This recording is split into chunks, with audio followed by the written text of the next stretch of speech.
I wanted to know whether or not my heroes cried. Odd question, sure. But how much separates us? Are we merely in different leagues? Or are we from different planets? Do they ever feel down? And if so, how do they appear so composed? What made them the chosen ones? Do they ever feel less than? Ill-equipped, fearful? Do they ever look around in a room and wonder, should I even be here? Or were they gifted with a sense of complete and total acceptance? It's funny, a big part of my collegiate experience was rowing, which means pretty frequently we would find ourselves doing sprint workouts on the rowing machine. So 2K tests, 6K tests, all that good stuff, right? And I remember wondering, particularly the fastest few guys on the team, what was their level of pain compared to mine? Could it be that they hurt less doing the exact same workout? Was it somehow easier for them? The answer to that's probably no. In fact, I'd bet they navigated the exact same hell I did. I think the best athletes endure the same physical discomfort. Industry leaders battle the same insecurities. The ones walking into rooms with their heads held high and shoulders back, they ask the same very human questions that I do. In other words, yes, our heroes cry. You know what else they do, though? Find a way to go regardless. When it hurts, they adjust and go. When they're scared, they reassure themselves and keep walking. When doubts emerge, they remind themselves that someone has to be the person to step up, so why not me?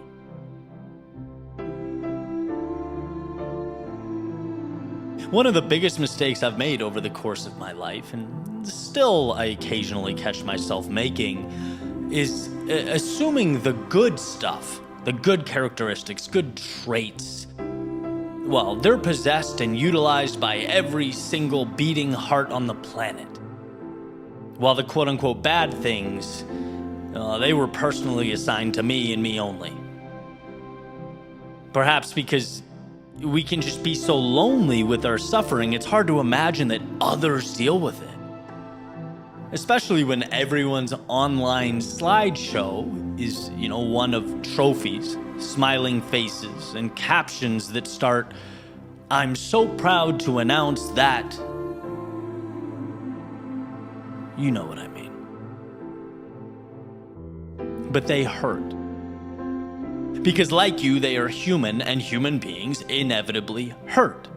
Life is highs, and life is lows. And no one escapes the lows. Here is the deal, though. Hurt is not the end. It's the fork in the road. Hurt is decision time. Oh, easy for you to say, Eddie. You don't know my pain. Well, on the one hand, yes, true. On the other, you're doing exactly what I'm talking about here. Comparing suffering is a fool's errand. You can destroy with a hammer as well as an atom bomb. I don't think the entity being completely flattened cares which one does the leveling. And so, this universal truth poses a somewhat obvious question. If we all hurt and our heroes do cry, what is the differentiator? Well, it's the ability to address the pain and use it for something good. This is nothing more than me pointing at those currently sitting on mountaintops and saying, look, they did it. The runner who wins the race didn't suffer less. He or she navigated that suffering better than the rest of the group, both during the race and the training leading up to it. The actor or actress on the big screen, they weren't dropped onto a Tarantino set and handed a few $1 million.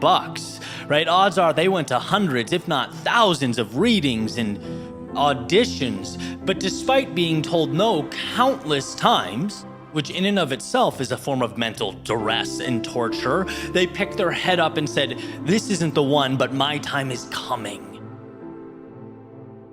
The guys playing ball at a high level, right? Putting in hours and hours of unrewarded, private, personal work. Both when they wanted to and when they didn't, when they were tired. It's not a matter of pain or no pain. It's a matter of sink or swim. It's life giving you something heavy and leaving you to decide, is this a burden or a gift? What will you make of this weight that's been thrust upon you? As we find ourselves hurting, right, navigating real emotions, I think it's a game of one, feeling, sitting with it, understanding it, and then two, choosing to rise above it. Turning that pain into purpose, making it the differentiator. When you hurt, remind yourself of this very important truth. Most people stop right now where you stand. Most throw in the towel. Most say right here, I'm done. And what an opportunity for you to stand alone. For you to be the one who rises regardless, moves into the chaos. So yes, your heroes do cry because they feel. But their feelings aren't drivers. Their feelings are passengers on a journey to evolution, on a path to something beautiful. The same path, by the way, you owe to yourself to walk down. Just beyond the discomfort you once thought was the end of the world. Perhaps it's time, despite the chaos, the duress, and the discomfort, to rise above all that noise and go there.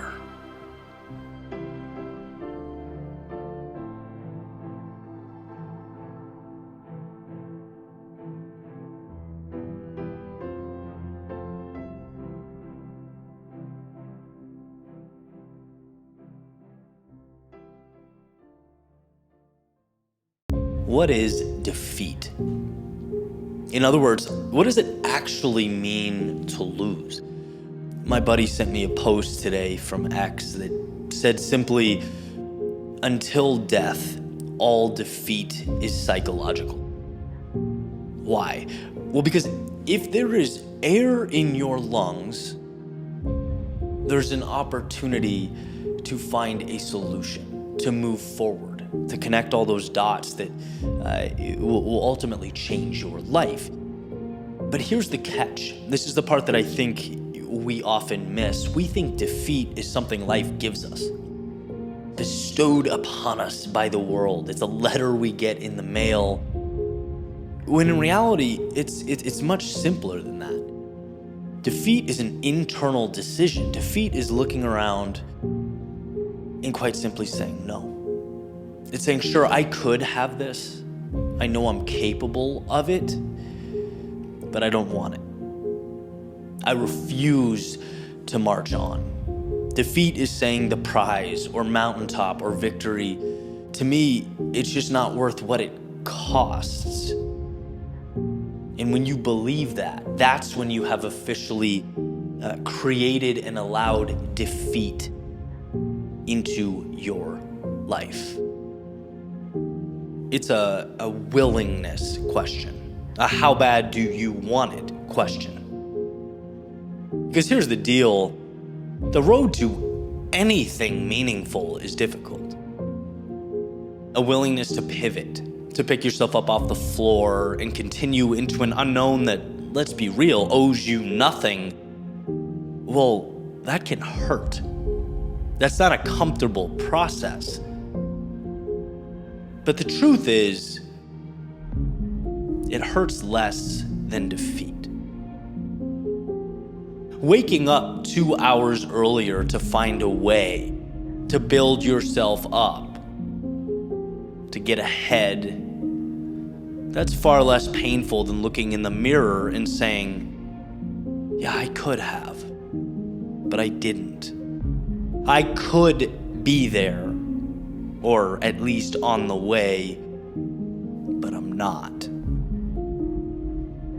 And it's amazing to me how the mind will rationalize. We can convince ourselves of anything, which is great when you're your own ally, but it's simultaneously devastating when you're your own worst enemy. The same circumstance that tells you to go can be interpreted as a reason to stop. The brain knows it's been 2 years since you started your business. It knows you've been working on your health for 6 months. It knows the process is taking longer than expected. And so, you're tasked with the interpretation of these data points. How do you interpret that information? What do you make of it? Is it, I've been at this for 2 years now. Think how far I've come. Think how much I've learned. I've positioned myself for success. I'm one decision away from massive momentum. It's not validation, but continued dedication that will carry me home. This is the path. Or is it, well, it's been 2 years. And if I can't do it in 2 years, then maybe I just can't do it. Maybe I should look for something easier. My pride hurts. I'm letting myself down. I look dumb, right? And the list goes on. That is the fork in the road that means everything. That's the maze that few find a way out of. Not, as previously said, of an inability to find the exit, but because of a lack of commitment to the twists and the turns.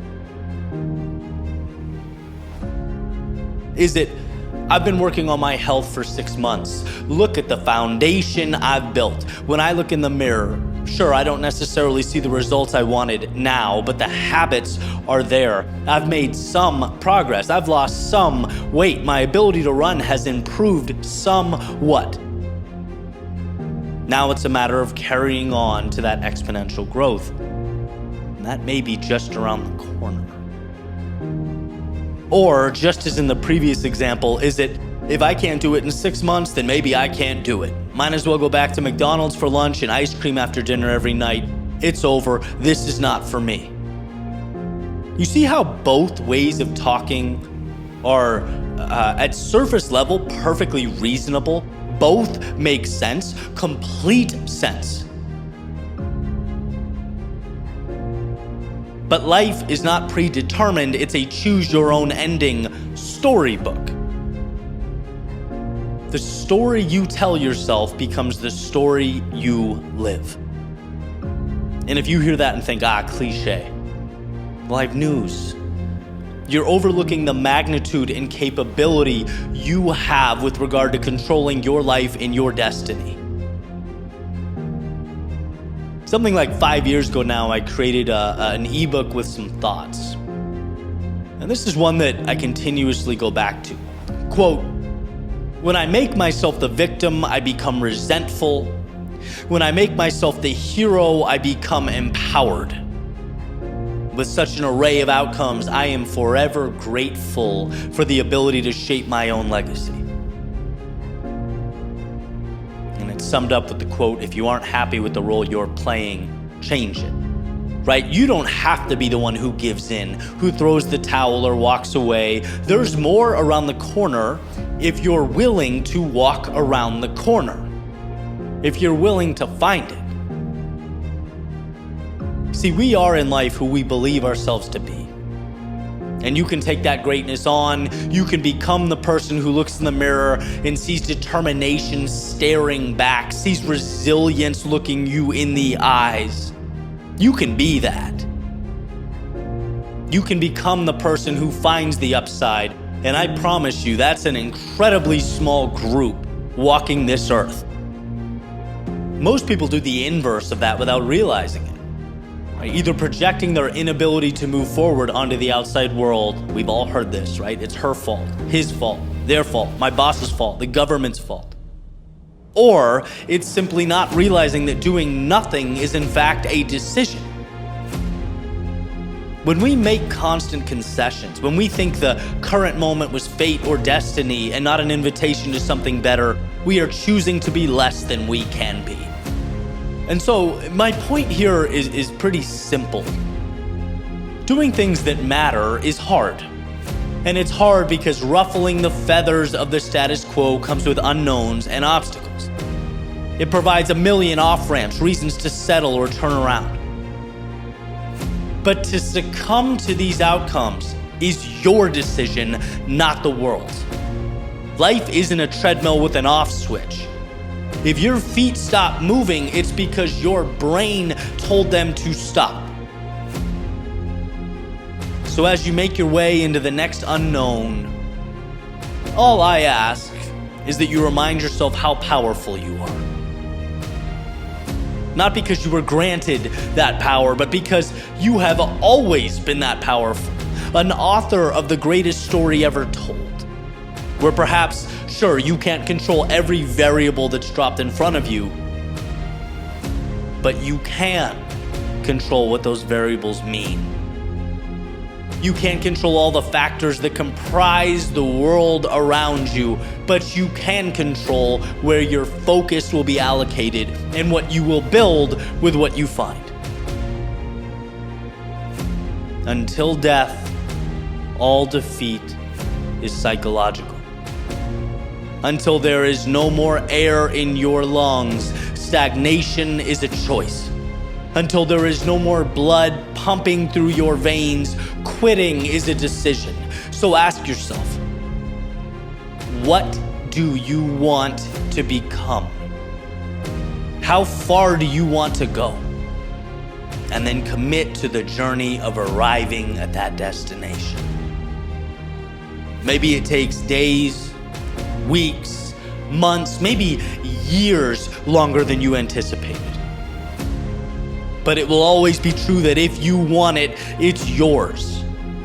The key is in your pocket, the map is in your hand, and the road at your feet. Arrival at the destination means giving yourself permission to climb that mountain until you arrive at its peak. It's not letting go until you take in the view.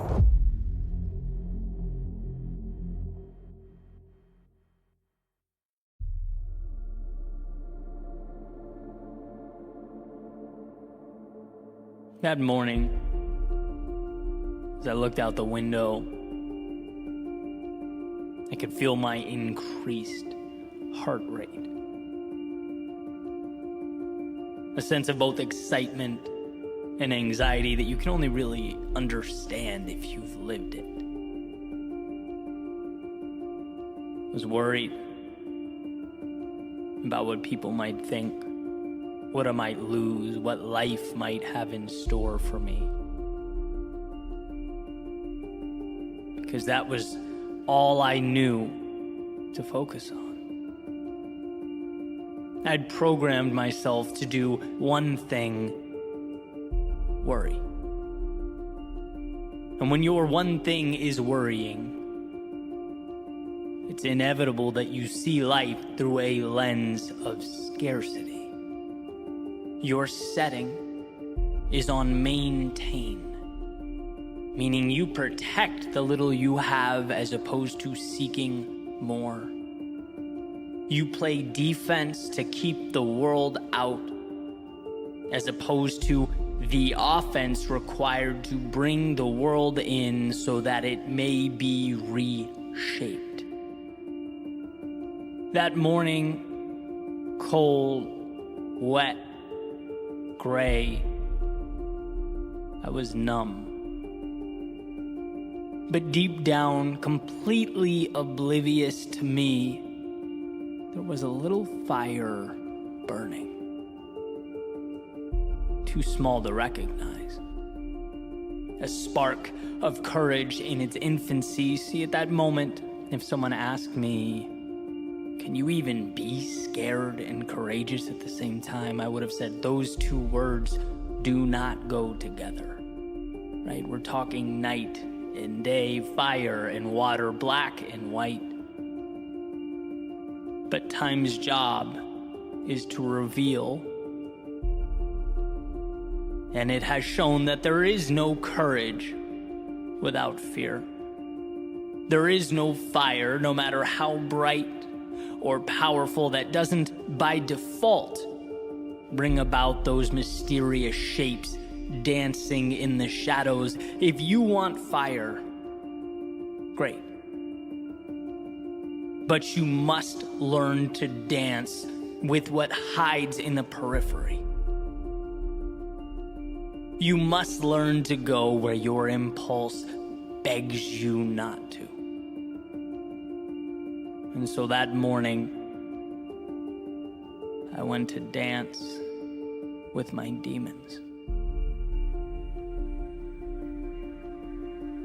What if the one thing holding you back in your life was you?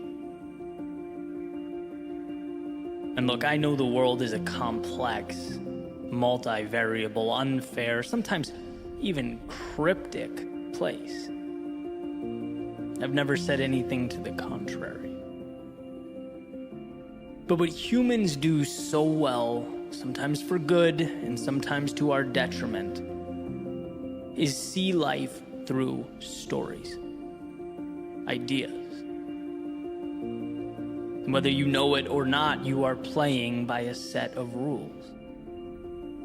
Right now, as you take this in, you have defined a set of parameters and deemed them acceptable. Decided they are what you deserve. You've allowed for yourself a certain level of growth, a certain amount of happiness, a certain amount of time to do what you love, a certain expectation around the role of work in your life, a certain window of income you've identified as reasonable. Overall, a certain feeling you get when you look in the mirror. And my objective is not to tell you that any of the above is good or bad. It's to remind you that they are all stories. Our current state is not etched in stone. It's clumsily drawn on a dry erase board. Clumsily, because how could we know everything? We learn along the way in a dry erase board, because there's never a moment in time in which you cannot begin again. Think about that. Never. Good, bad, or in between, there is never a situation from which you can't emerge as something different, from which you can't choose to take a different path. Change the narrative around you, your relationships, your job, your goals. But like the elephant tied to the chair with a rope, one must learn that it is not the chair holding them back, but their perception, their understanding of a supposed role in life. So as I drove away that morning, I wasn't leaving a physical place, but a mental constraint. Turning my back on a manufactured idea about who I was and what life would allow. Not in a snap, no, not all at once, but an adventure that would begin pulling back the curtains one by one on all that I'd walked right by. See, the first step to getting more is understanding you've been accepting less. That is where new roads present themselves, and it is that new road that I want for you. That understanding that so much will be given to those with the courage to ask. So as you stand now, examine what you've been asking of life. My hunch is that perhaps it's not enough. Perhaps there's more. Perhaps a new chapter is waiting to begin, and right now is when that first page gets turned.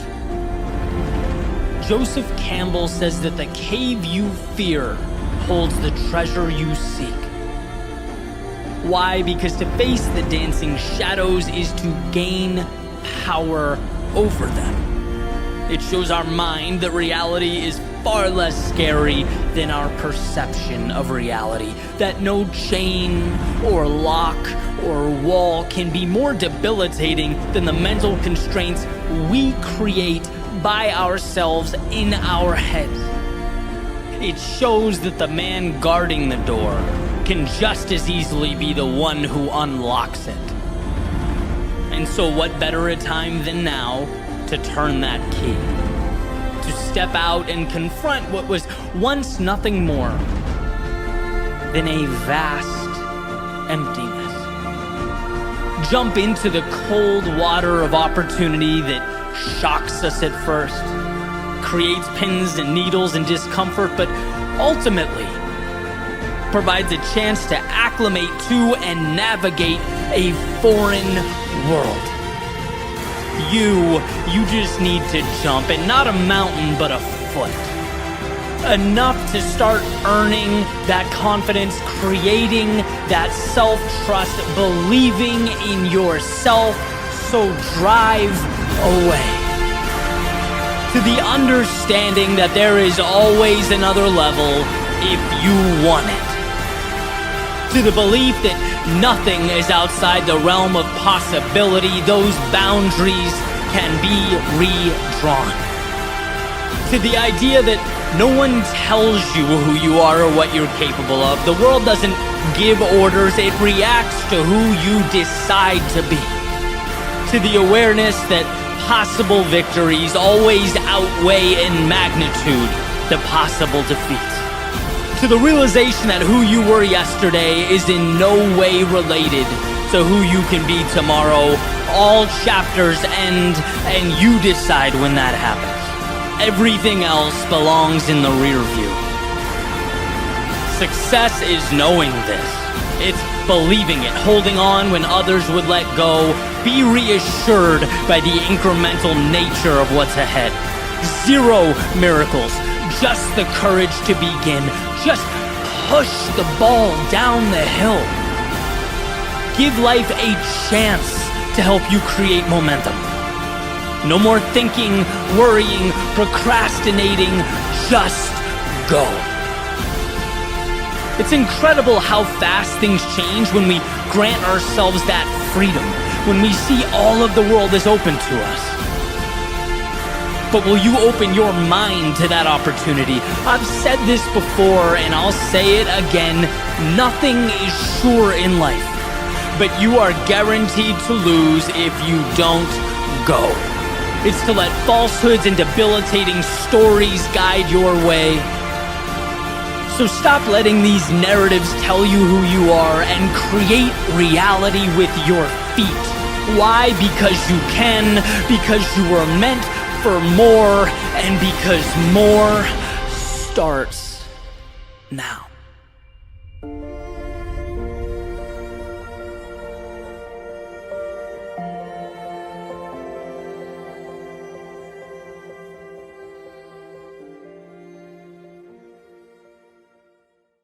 I have long believed that the solution to even our biggest problems, right, our toughest tasks, our greatest challenges, they can be solved, or at least the process of solving them can begin exactly where you are, using only what you already have, right? Meaning the solution to your problem exists in the room with you, an arm's length away. And you might hear that and think, dude, that's way too good to be true. That's too idealistic. It's too simple. But what I want to try and explain over the next few minutes is how the most important changes we make in life, the things that matter the most, they are simple. Incredibly simple. And it's only our tendency to make things unnecessarily complex that becomes the problem. One of my favorite thinkers, Thomas Sowell, once said, people who pride themselves on their complexity and deride others for being simplistic should realize that the truth is often not very complicated. What gets complex is evading the truth. And he's coming at this more societally from a political angle, but I think so many of these things in the big picture, in the macro, they make sense in the micro. Like I hear this and I think at a personal level, this is so true. You should see the things I come up with in my mind when I'm procrastinating or dragging my feet on something. This angle, that angle, what if this happens or that? Have I thought about A? What about B? What about C? And I usually dance around these things until I remember, Eddie, we've been here before. No. Turn the internal dialogue off and start. Go. Put the project into motion. Breathe life into the pursuit. Then it's off to the races. It's not that complicated. You go before you're ready and you adjust along the way. Right, that's one example. And a few weeks ago, this was sort of reinforced to me in a funny way. It's a seemingly trivial metaphor that I think in its simplicity can be truly valuable. So picture this, right? I was on a train in Venice, Italy, big family trip. And so we'd all been overseas for about 5 weeks, so we're not exactly traveling light. We have pretty big suitcases, the standard size you'd have to check if you were at an airport going onto an airplane. But we weren't on an airplane. We were on a train with tight quarters and big suitcases. Big crowds, right? So we board this train, people start piling into their seats. And, I'm like, okay, what do we do with these things? And I'm looking around, seeing if I can find a place to store them. I point to one of them and, one of the folks working there kind of just scowls and walks by. And it's like, okay, I get it. We're the Americans in Europe with the big suitcases. And it just becomes a circus, right? Now, there's an overhead compartment where you can put bags above the seats, but it looks small, it looks tiny. My brother and I were peering around. We both see it, immediately go, no chance that's fitting. So I'm like, okay, we'll put the bags on our seats and either stand by them or sit on the suitcases, let the people board the train. And then when everyone's sitting, we can move all our bags to the aisle. And, we're solving this thing in real time. Then suddenly, I just get this jolt of, why not? Pick up one of the massive bags, and I just start jamming it into the overhead compartment. And, people all the way up and down the aisle are staring at me like I'm losing my mind. I'm trying to condense the suitcases, as much as I can. And after about 30 seconds, the thing somehow fits. My brother jumps up out of his seat. We start grabbing the bags and jamming them all in this overhead compartment. Now, I need you to trust me. I feel dumb as I sit here even speaking this. Imagine how dumb I felt in that moment, right? This whole little traffic jam and commotion was avoidable. Didn't even really want to rehash this. I just want to let it fade into history. But it's one of those things where it's like, the more you think about it, the more the seemingly obvious solution is the point. I'm drawing up a plan to sit on a 55-pound bag and all this unnecessary nonsense when the thing just fit where bags are supposed to go. And maybe it didn't seem like it at first, but regardless, the solution was right there in the overhead compartment. That's like dying of thirst right next to a lake. You're not too far from what you really needed there, pal. So now, let's take this to where it really matters, our personal lives. The things that weigh us down, the obstacles that feel big and ominous and intimidating. Resolving them must call for some larger-than-life response, right? There must be some 5,000-page answer book to encompass my solution here. Nah, not true. What's the simple, singular root of the issue, and how can you attack it head-on? There's an idea I've talked about before, but I want to bring up again, about the idea of little hinges. W. Clement Stone once said, little hinges swing big doors. Meaning, there's certain small things we do that have just this monumental impact. It's just, we aren't looking for them. We're not thinking about them the right way, as simple and obvious as it may seem. I'll give you a few personal examples. Headaches, talked about them before, I've battled with them plenty. They've almost completely disappeared from my life, knock on wood. If that was my suitcase scenario, right? I was doing everything but addressing the root cause. Ibuprofen every day, seeing doctors, different medicines, CAT scans, you name it. What helped? Electrolyte tablets. Right? It's like, I did everything but that. Sports injuries, right? Constantly dealing with stuff. And I still am to some extent, but stretching has made a monumental difference. Just waking up in the morning and stretching for 10 minutes. Or my writing output. Having a block of time in the morning where every day I write no matter what. Diet. Here's the magic solution. Don't have bad stuff in the cabinet. I'm looking at you, Flaming Hot Cheetos. These aren't of little consequence. They're decisions that have drastically changed my life. And I know they're right because I look at them now and it's like, it just feels so obvious. Oh, look at the rocket scientist over there. He started stretching more and now he doesn't pull his back every Thursday. But they only seem obvious in hindsight. When you're moving forward, they feel complex and messy and impossible. You know how difficult life feels when you can't open your eyes because of a headache?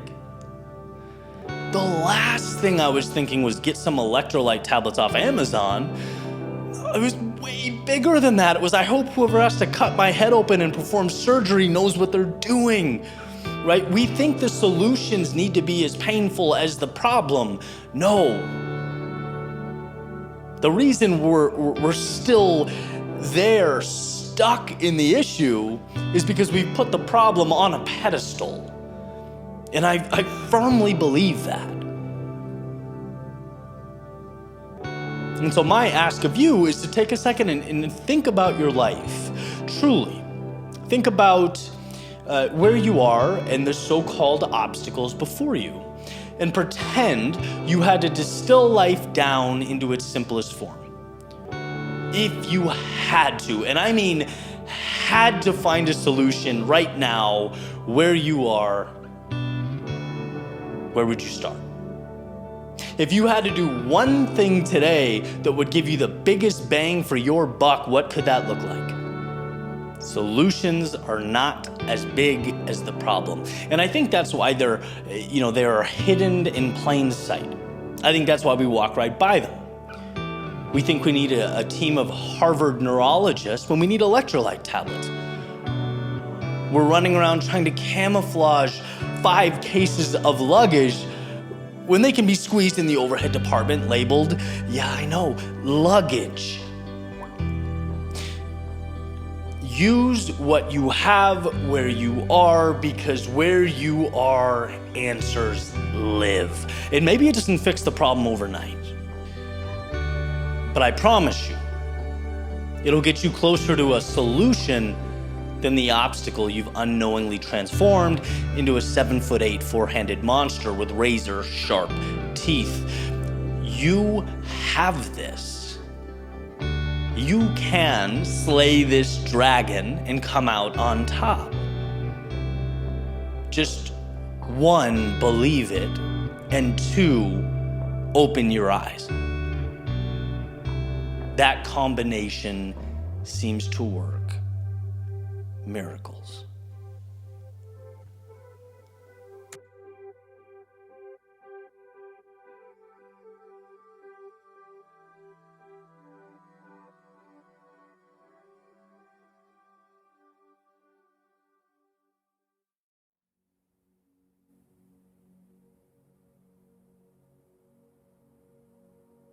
There's an old quote that states 80% of life is showing up.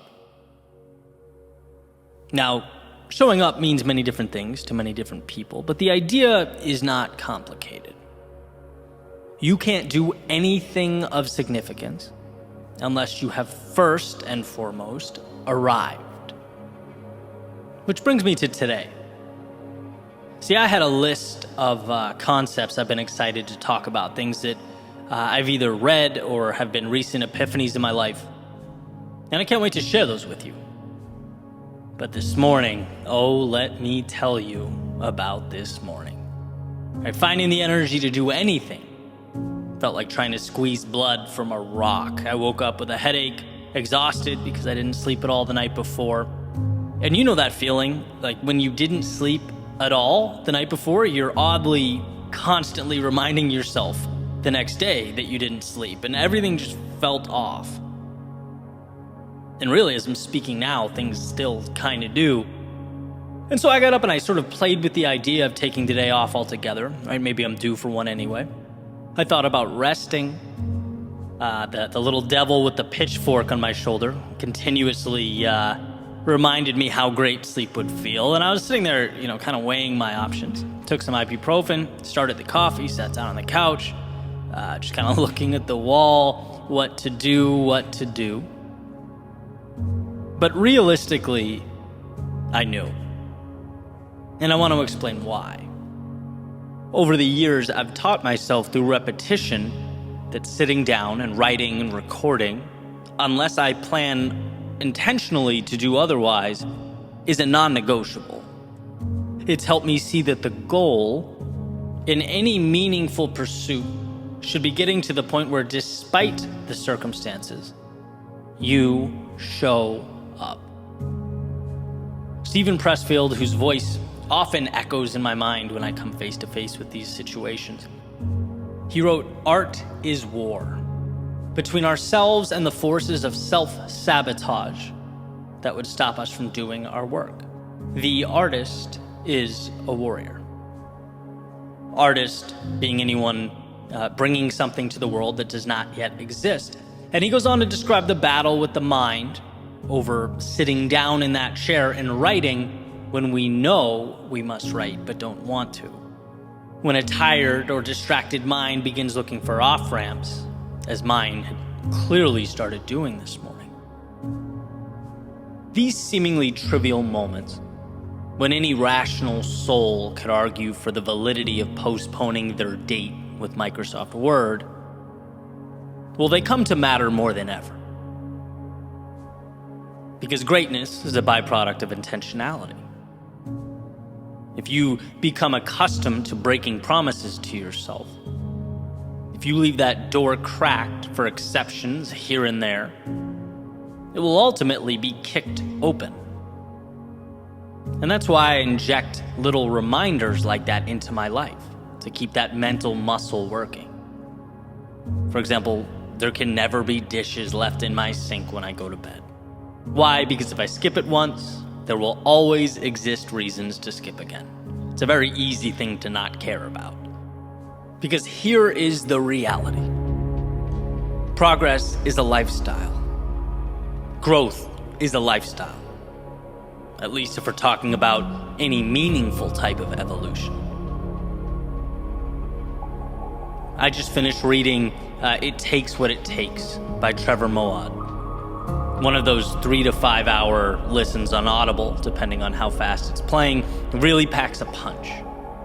And I'm going to be diving into a few of his concepts a little more in the coming weeks, but one thing he discusses that I found incredibly valuable is the illusion of choice. And what the illusion of choice highlights is that there are a set of behaviors that must be carried out to be effective. The idea of alternate routes is an illusion. There are no choices when it comes to what's necessary. We know what must be done to win. Now, knowing that is one thing. Knowing that and having to propel yourself to action when you feel like garbage is something different entirely. But that's why it's so valuable to get to that place where you can take the emotion out, remove the internal deliberation, and automate the things you know are going to help push you to be that better version of yourself. In other words, you show up for you, period, and that is a non-negotiable. That's the level we all need to get to. And I'm thinking about this, drawing parallels to a lot of different aspects of my day, right? The interval training I have this afternoon. When you're exhausted, 40 minutes in, and are switching from squats to mountain climbers or whatever it is, right? Instructor makes the announcement. I don't think about anything. I don't give myself a chance to try and rationalize any weakness. I know, if this is important to me, keep that door shut. No thinking, just doing. Next. Simply doing what you always do, what you've signed up for, cannot be self-perceived as some monumental sacrifice. No, it's just what you do. It's neutral. Sometimes you feel like it, sometimes you don't. But you do what you do. And that puts you on track to accomplish some incredible things. And so remembering this ultimately pushed me through that studio door this morning and placed me down right in front of my mic. Sure, I had to adjust some things. Definitely picked some, mellower music. There's going to be no crescendos today or my head will explode. But this is not torture. In fact, I'm really happy with the way the episode's turning out. I would have missed out on something that I think is going to be pretty valuable in a variety of ways. But what I'm telling myself is that this is not a victory. It's certainly not defeat. It's just what I do. And so the question worth asking yourself when facing the adversity life presents, in whatever arena you are in, is, are you willing to show up for you? Can you turn that internal deliberation switch off when it comes to the necessities before you? Minimize that rationalizing that I battled with this morning. We don't need or want that. There should be no thinking, no cracked doors, no metaphorical dishes in the sink. If you decide something is important and you sign that dotted line, when it's time to execute, you act. And then you move directly onto the next. The goal is to not even negotiate with weakness. Now, that's not to say Pressfield's aforementioned war of art won't rage on as you journey to the new horizons you've set out for. But just like anything, it's an understanding that will help you focus, will help you say no to the distractions and the minutia, and continue writing your story, constructing your reality line by line and piece by piece.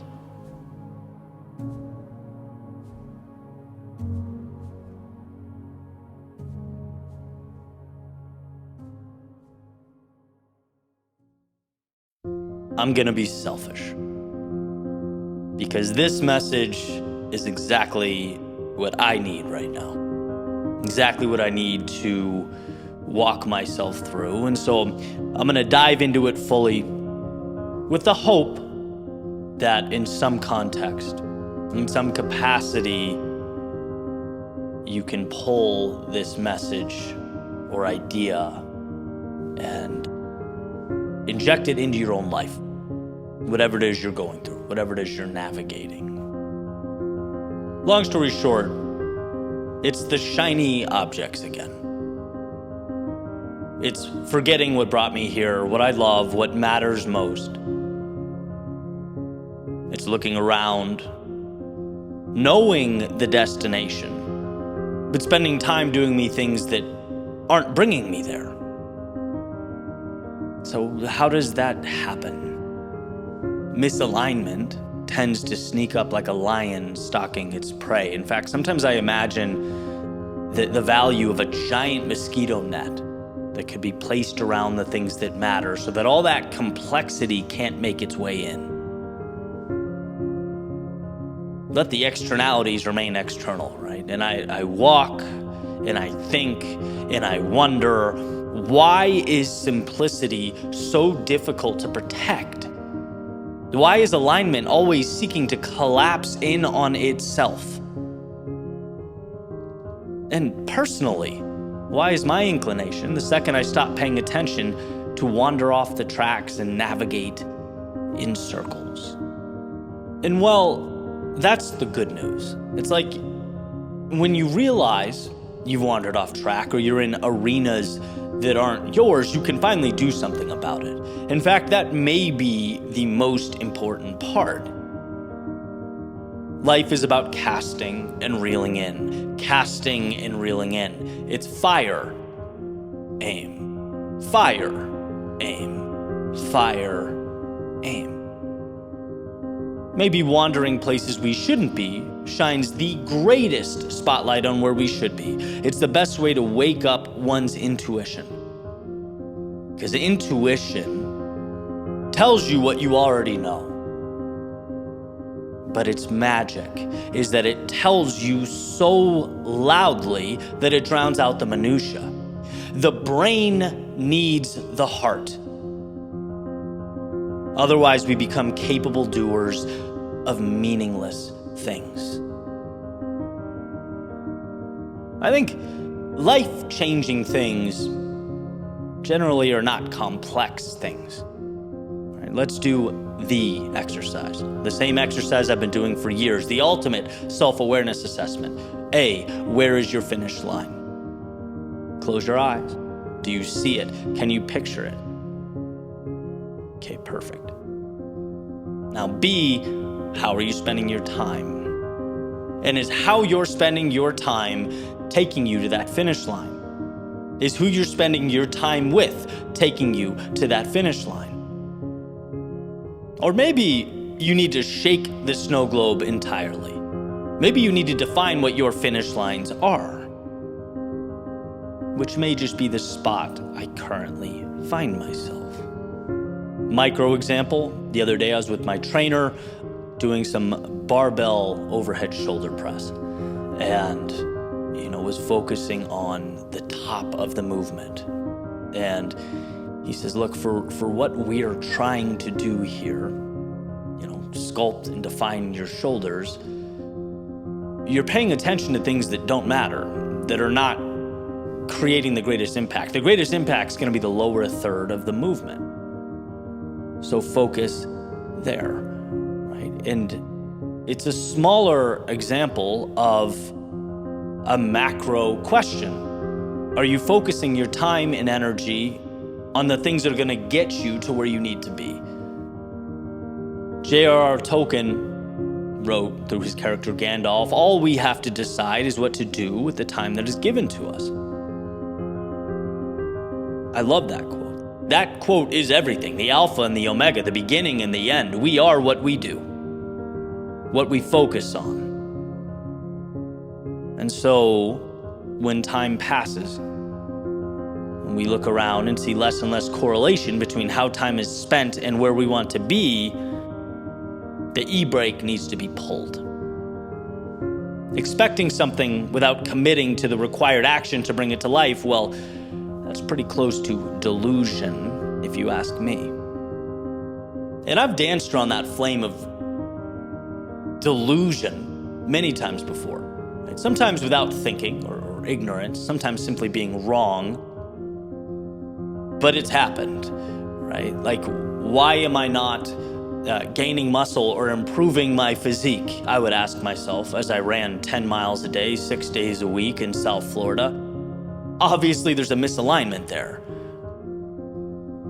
Seems obvious now. So obvious that it's almost laughable. But that was just a misunderstanding, right? Actions and expectations unlinked.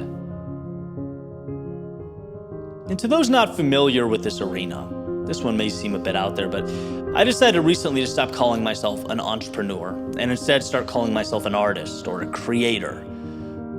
Why?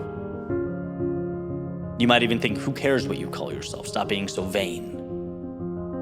But here's the reality. We follow through on who and what we believe ourselves to be. Sure, there are entrepreneurial elements in brand building, content creation, the media business. But also, my circle consists primarily of entrepreneurs. My friends all have businesses, have exited businesses, or growing and scaling businesses. And so naturally, without even thinking about it in a lot of ways, I start to look at my work more and more procedurally, systems, workflows, scale. Great, to an extent. But the magic is in the message, it's in the craft, it's in the creation. I've had to tell myself this 900 different times, 900 different ways. It's like that metaphor about the mosquito net I mentioned not too long ago. It's like, why is everything else trying to collapse in on that truth, on that simplicity? Because every time I deviate from me, I find myself wandering through a desert of discontent. I have to learn this same damn thing every 6 months. And, part of my realization is that's okay. I think growth requires a rewiring and readjustment. Consistent acclimation. But you have to continuously pull back in what matters, right? It was not systems and workflows that got me here. It was telling stories and helping people see the value that surrounds them.